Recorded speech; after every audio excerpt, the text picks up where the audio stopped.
কেমন করে বোতল ধরে খাচ্ছে দেখো।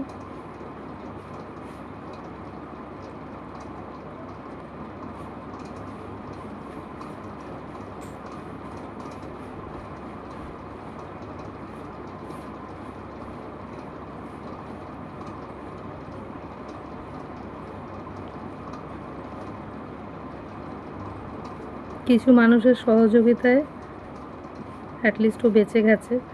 মানে আমি তো জানতাম না কি খাওয়াতে হয়। এখন মোটামুটি ওকে গোট মিল্ক পাওয়া গেছে, দেওয়া হচ্ছে। আর গোট মিল্কের 2-3 দিন তো ফ্রিতেই এসে গেছে, যাদের কাছে বলেছিলাম তারা টাকাও নেয়নি। একটুখানি খায়, যাই হোক একটুখানি এখন খেতে, এই জায়গা ধরে ধরে খেতে পারছে এখন। মানে সুস্থ থাকুক, বাইরের খাবারটা খেতে শিখে গেলে একটু সুবিধা হয়ে যায়। যেমন খেলবে আর খাবে, না এই আঙুলের মধ্যেই ও খেলতে থাকবে।